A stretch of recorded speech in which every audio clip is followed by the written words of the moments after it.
Admiral Corvo, the incoming Supreme Commander of the Galactic Hegemony's 7th Armada, had witnessed more conflicts than the majority of his species had experienced solar cycles.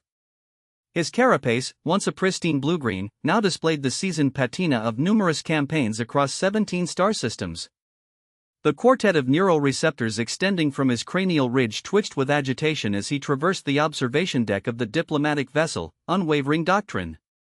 "You expect me to accept," Nex began, a click of his mandibles conveying a disdain that any Vexillian would recognize as barely suppressed, "that these pink, fleshy beings, lacking even a proper exoskeleton, managed to repel the crack incursion?" Ambassador Talia Pella, one of the few Andorian diplomats Nex could tolerate, inclined her silver-crested head. "Not only repelled, Admiral, but drove them back to the Cygnus arm entirely." The bark of laughter that escaped Nex's respiratory slits startled a nearby junior officer. "With what? Sharp sticks and big rocks?" "And tactics," Pella replied, her 6 eyes blinking in synchronized amusement at his skepticism, that the Defense Intelligence Office still cannot fully comprehend. "The humans possess unconventional thinking." Nex flicked his war claw dismissively. "Unconventional is diplomatic jargon for got lucky." The observation portal before them shifted as the ship entered Earth's orbit.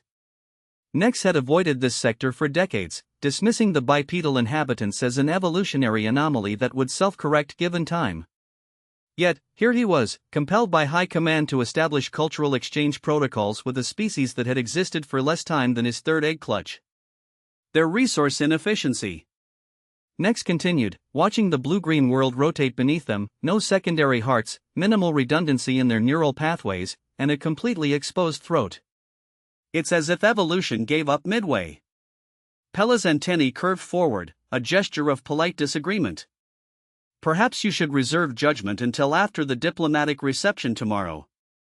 The human military representatives are particularly eager to meet you." "Oh, I'm sure they are," Nex chuckled, his secondary voice box creating a harmonic undertone that echoed across the deck. "Probably want selfies with the big, bad alien admiral. Do you know they still use chemical propellants in some of their weapons? Practically throwing rocks." The ship's communication array chimed softly. "Incoming transmission from Earth Orbital Command," announced the ship's AI in its perpetually calm voice. "They're sending up a preliminary delegation to welcome us before tomorrow's formal ceremonies." "Wonderful," muttered Nex, straightening his command harness with claws that had signed the surrender documents of 14 planetary systems. "Let's get the first contact awkwardness over with." The airlock cycled open, revealing 3 humans in what Nex assumed were their ceremonial military attire. They appeared smaller than the briefing holos had suggested, less menacing, more fragile. One stepped forward, a female, Nex determined based on the briefing materials. "Admiral Nex, I'm Captain Maya Reynolds of Earth Unified Defense. On behalf of humanity, welcome to our little corner of the galaxy." Her smile revealed blunted teeth, completely useless in combat, but Nex noticed something in her eyes, something familiar, the same look he'd seen in the mirror after surviving the Battle of Corvin Prime. For the first time since entering Earth's orbit, Admiral Corvo Nex felt something unexpected replace his disdain, curiosity. The diplomatic tour of Earth's cultural achievements was proceeding precisely as Admiral Nex had anticipated, tediously. After 3 excruciating hours examining art galleries filled with static, primitive representations of humans doing human things, Nex was ready to fabricate a shipboard emergency just to escape. "And this," announced their guide, Marcus Chen, as they entered a cavernous hall filled with glowing screens and the cacophony of excited voices, "is the North American Gaming Championship." Nex's neural receptors quivered at the sensory assault. Hundreds of humans sat before displays, their fingers dancing across input devices with surprising dexterity. "Gaming?" Nex asked the translator, struggling to find an equivalent in Vexillian. "Recreational simulations," explained Captain Reynolds, who had been assigned as his military liaison, "competitions of skill in virtual environments." Nex observed a nearby screen, where tiny representations of spacecraft exchanged weapon fire in what appeared to be an asteroid field. "You're telling me," he said, mandibles clicking rapidly in amusement, "that humans spend their leisure time pretending to fight space battles?" Reynolds nodded. "That particular game is Stellar Dominion. It's quite popular. Nex couldn't contain his barking laugh, causing several nearby humans to glance over curiously. That's the most ridiculous thing I've heard since arriving on this rock. Your species has barely mastered interplanetary travel, yet you fantasize about commanding galactic fleets? Ambassador Pella shot him a warning look, but Nex was too amused to care about diplomatic niceties. Look at this, he continued, gesturing with his warclaw at a screen showing a massive space station under attack. The energy output of that fictional weapon would tear apart the attacking vessel, and those formation patterns wouldn't protect against basic graviton dispersal tactics. It's just entertainment, Admiral, Reynolds said with a puzzling smile, not meant to be realistic. Nex snorted through his respiratory slits. If your actual space combat tactics resembled these games, your species would have been conquered centuries ago. Reynolds exchanged a glance with Chen that Nex couldn't interpret. Humans had too few facial appendages to properly express emotion. Perhaps we should continue to the technology exhibit, suggested Pella smoothly, trying to redirect the conversation. Yes, Nex agreed, already losing interest in the gaming spectacle. Show me something that actually matters. As they walked away, Nex failed to notice Captain Reynolds tapping something into her communication device, or the thoughtful expression that crossed her face as she watched him go. The next day's schedule called for what humans termed a cultural exchange with exceptional youth representatives. Admiral Nex had tried to delegate this particular obligation to a subordinate, but Ambassador Pella had been insistent. These aren't just any human children, she'd explained.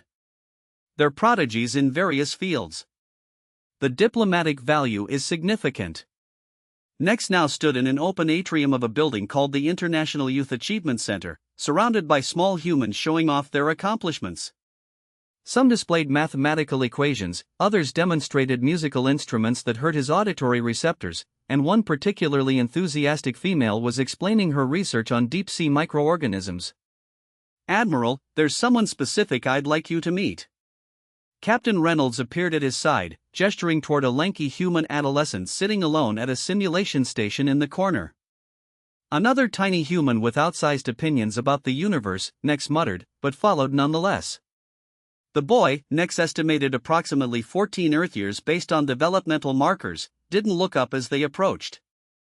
His attention remained fixed on a complex, three-dimensional battlefield displayed in the air before him. His fingers moved with practiced precision across a control surface while he occasionally issued voice commands. Eli, Reynolds said. This is Admiral Corvo Nex of the Galactic Hegemony. The boy held up one finger in a gesture that Nex's cultural briefing identified as one moment, please, rather than the insult he initially assumed. After executing what appeared to be a flanking maneuver with his virtual fleet, the boy finally turned. Sorry about that. Mid-battle pause means certain death. He extended a hand. Eli Vaughn, three-time North American Stellar Dominion champion. Nex regarded the offered appendage with practiced diplomatic tolerance before briefly touching it with his manipulator claw. You're the champion of pretending to fight space battles. Nex couldn't keep the condescension from his secondary voice box. Impressive. Rather than taking offense, the boy grinned. You think it's stupid, right? Just a game. Nex's neural receptors twitched in surprise at the direct question. I think it's an interesting use of cognitive resources. Eli laughed. That's diplomatic jargon for, yes, it's stupid. Captain Reynolds told me you had some critiques about the weapon systems and formations yesterday. Nex shot Reynolds a look that would have sent his subordinates scurrying for cover, but she merely smiled. The simulations are wildly inaccurate, Nex confirmed. Energy displacement alone would render half those tactics suicidal. Show me, Eli said, sliding over and patting the seat beside him. I've been modding this game for 2 years. If there are flaws in the physics engine, I want to know. Nex looked at the small simulation station, then at Reynolds, who nodded encouragingly. 5 minutes, Nex sighed, awkwardly folding his exoskeletal frame into the human design chair. Then I have actual military matters to attend to. 5 minutes is all I need, Eli replied with unnerving confidence. Computer, load scenario Helios 9, Admiral's Edition. The display transformed into a detailed star system with 2 opposing fleets. Nex's neural receptors extended in involuntary interest. "What exactly am I looking at?" he asked, noticing that the ship configurations were surprisingly detailed.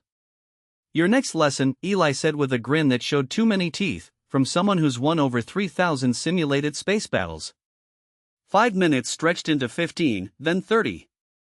Admiral Nex's initial plan to humor the human child briefly had evaporated the moment Eli's fingers danced across the control interface, initiating a series of maneuvers that defied conventional tactical doctrine. "That's not possible," Nex muttered as he watched Eli's outnumbered fleet split into 3 seemingly vulnerable groups. "You're dividing your forces against a numerically superior enemy. Basic military strategy assumes both sides are playing by the same rulebook," Eli interrupted without taking his eyes off the display. The boy's middle group suddenly accelerated toward the enemy armada. Nex's mandibles clicked in anticipation of witnessing their swift destruction. Instead, just before engagement range, the human vessels executed a dispersal pattern Nex had never seen before, their energy signatures suddenly diminishing to near background levels. "Stealth tech doesn't work that way," Nex protested, leaning forward. "You can't mask output signatures during active propulsion." Eli's smile was infuriatingly smug. "Maybe your stealth tech doesn't. But what if you use the radiation from a nearby pulsar to mask your emission patterns?" Before Nex could argue the absurdity of this suggestion, Eli's flanking groups emerged from behind 2 small moons, catching the enemy fleet in a pincer movement while their sensors were still trying to reacquire the vanished central group. "That's..." Nex began. "Tactically unsound," Eli finished, his fingers continuing their dance across the interface, "or brilliant because it's unexpected." The simulation played out with devastating efficiency as Eli's seemingly outmatched forces systematically dismantled an armada that by all conventional metrics should have obliterated them. The boy employed gravitational slingshots, radiation fields as sensor blinds, and at one point deliberately triggered a solar flare to disrupt enemy communications. "You're using the environment as a weapon," Nex said, his neural receptors fully extended in fascination, "not just as obstacles to navigate around." "The battlefield is a resource, not just a location," Eli replied, executing a final maneuver that trapped the remaining enemy vessels between his reformed fleet and a dense asteroid field. Game over. The simulation flashed victory across the display, statistics scrolling beneath it. Nex realized that a small crowd had gathered around them, other young humans, several of whom were nodding appreciatively at the display. "That's his pulsar gambit," one whispered loudly enough for Nex to hear. "It gets them every time." "Admiral," Captain Reynolds' voice broke through his concentrated focus, "your next appointment is in 15 minutes. Nex blinked all 4 of his optical membranes in quick succession. "Cancel it," he said, turning back to Eli. "Show me that again, but explain your thought process this time." 4 hours later, Admiral Corvo Nex sat back in his temporary quarters aboard the diplomatic vessel, his neural receptors tingling with residual stimulation. The diplomatic staff had long since given up trying to maintain his schedule, and Ambassador Pella had eventually departed with a mixture of confusion and amusement etched across her silver-crested features. "Computer," Nex commanded, "replay simulation sequence 47B." The holographic display activated, showing one of Eli's more unorthodox maneuvers, a deliberate sacrifice of resource-heavy capital ships to create a debris field that disabled the enemy's targeting systems just long enough for smaller, faster craft to penetrate their defensive perimeter. "Pause," Nex said, mandibles working thoughtfully. "Conventional fleet doctrine would never permit sacrificing high-value assets for tactical advantage. The resource investment alone would be..." He trailed off, suddenly recalling the Battle of Thorax Prime, where the supposedly primitive archery and defense forces had scattered their fleet before the hegemony's advance. At the time, Nex had assumed it was panic, a disorganized retreat in the face of superior firepower. Now he wasn't so sure. "Computer, access military archives. Display Thorax Prime engagement, time index 3742. The hologram shifted to actual battle footage. Nex leaned forward, neural receptors fully extended, as he watched the archery and ships scatter in a pattern disturbingly similar to one of Eli's opening gambits. "Well, I'll be quantum shifted," he muttered. They weren't retreating. They were setting up a counterattack we never saw coming. The door chimed, interrupting his revelation. "Enter," he called, not bothering to deactivate the display. Captain Reynolds stepped inside, carrying what appeared to be a data device of some sort. "Admiral, I thought you might want this." Nex accepted the offered device with surprising eagerness. "What is it?" "Complete recordings of last year's Stellar Dominion Championship. Eli suggested you might find the semi-final round particularly interesting, something about asymmetric response to overwhelming force that he thought might align with your tactical sensibilities." Nex emitted a short bark of laughter. "The boy thinks he's teaching me military strategy?" Reynolds' expression remained carefully neutral. "If I may speak frankly, Admiral, when have you not?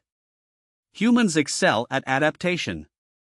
Our history is filled with examples of smaller forces defeating larger ones through unconventional thinking. Our games reflect that cultural value." Nex gestured toward the frozen battle display.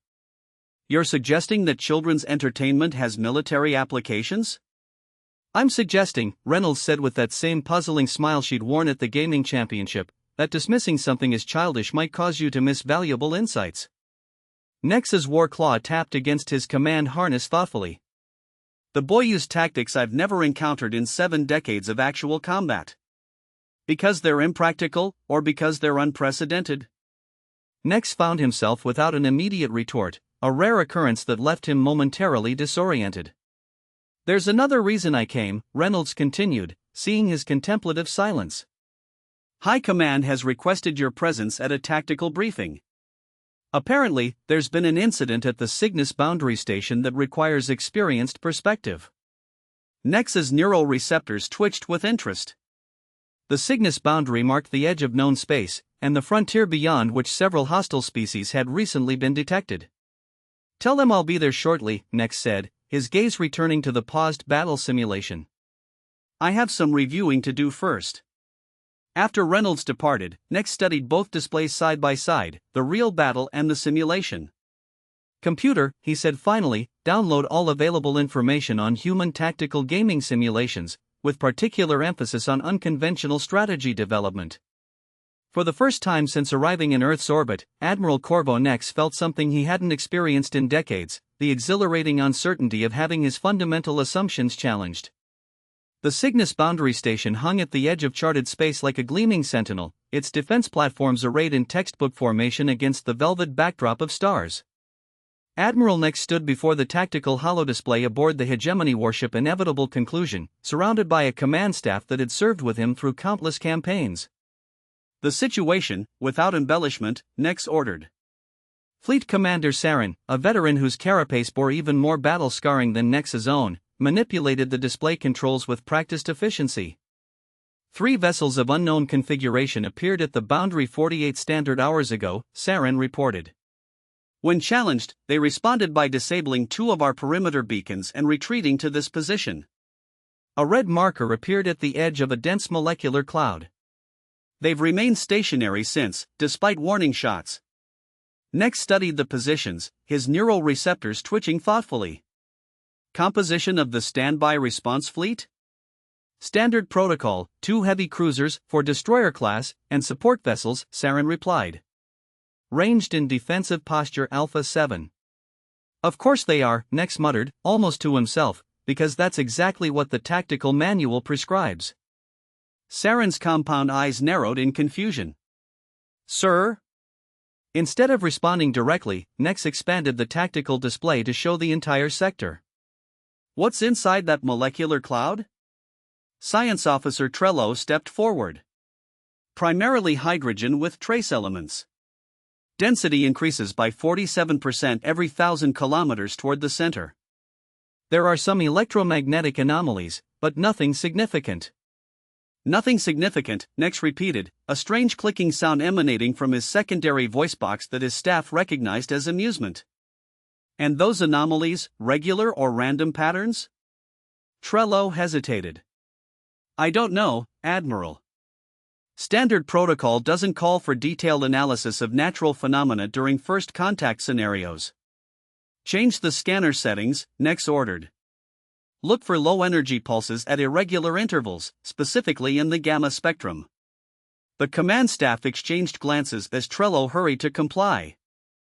Moments later, the holodisplay revised its rendering of the molecular cloud, now showing dozens of tiny red signals pulsing within its depths. "By the void," breathed Saren. "Those are ships." "Not just ships," Nex said grimly, "that's an ambush formation. They've been using the cloud's radiation signature to mask their presence while they assemble their fleet." Fleet Captain Dorvik, the youngest of his senior staff, looked alarmed. "How did you know to scan for that specific pattern?" Nex thought briefly of Eli Vaughn's Nebula Shroud tactic from the Gaming Championship semifinals. "Let's call it a cultural exchange." He straightened, war claw clicking decisively against his command harness. "Recall the response fleet immediately." "Recall?"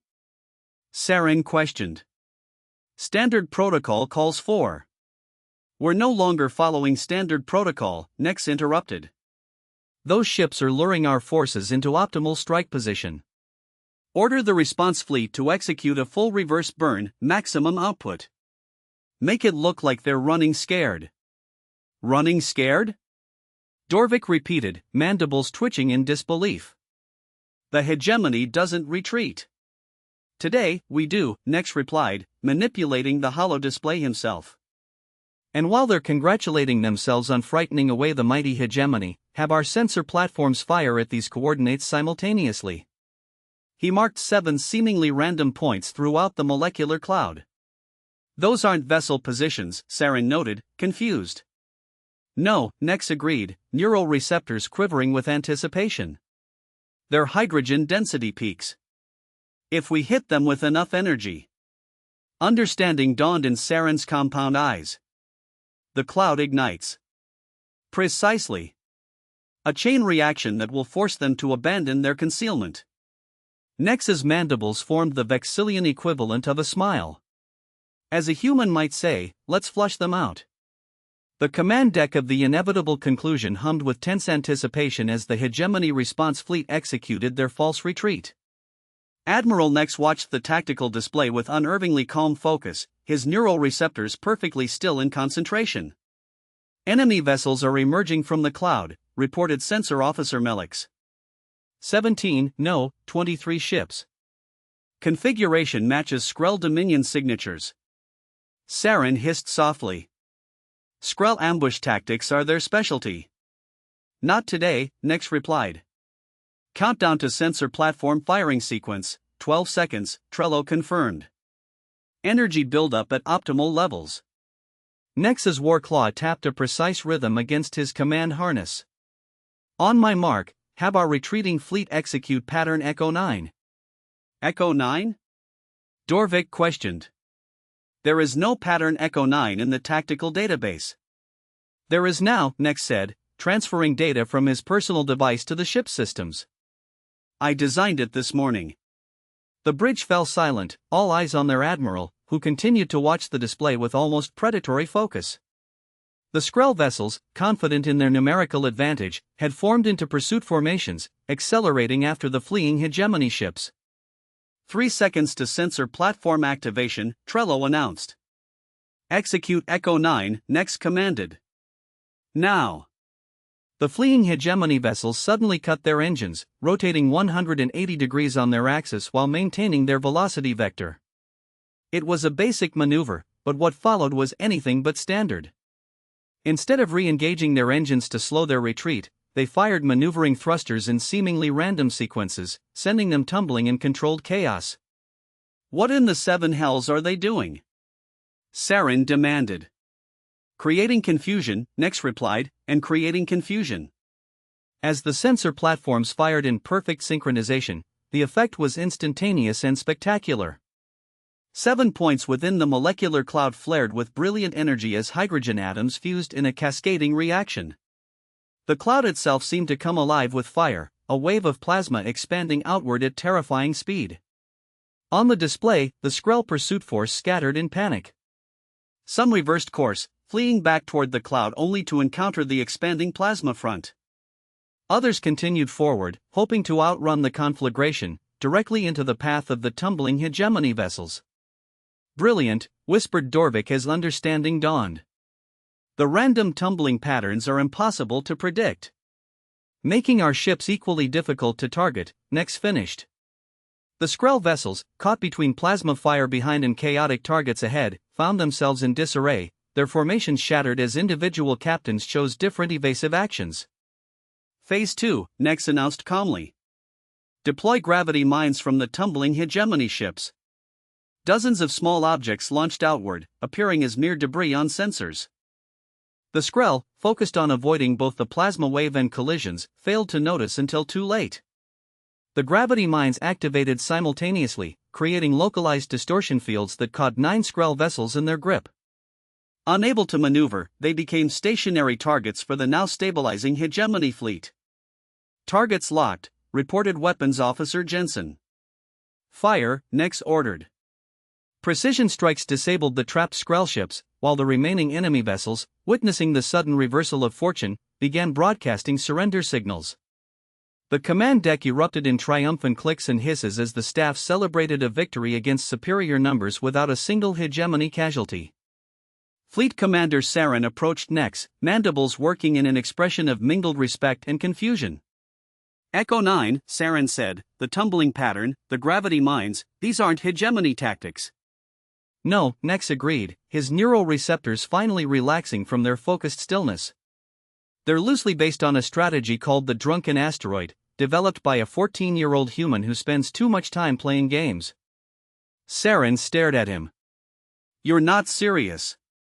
Admiral Nex, Supreme Commander of the Galactic Hegemony's 7th Armada, veteran of 17 star systems, and conqueror of 14 planetary governments, allowed himself a very un-admiral-like chuckle.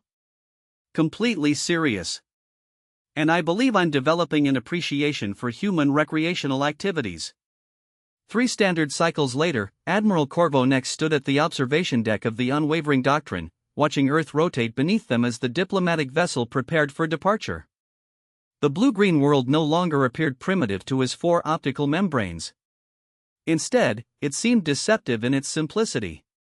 I hear the Skrell Dominion has formally requested peace talks, Ambassador Pella said, joining him at the viewport. High Command is calling your victory at the Cygnus boundary a tactical masterpiece. There's talk of promotion to Grand Admiral. Nex clicked his mandibles dismissively. The real credit belongs elsewhere. Ah, yes. Your mysterious new tactical advisor, Pella's antennae curved forward in curiosity. The one you insisted on bringing aboard before departure. The door to the observation deck slid open to admit Captain Reynolds and a now familiar lanky human teenager. Man, this view is insane, Eli Vaughn exclaimed, rushing to the viewport with the boundless enthusiasm of youth.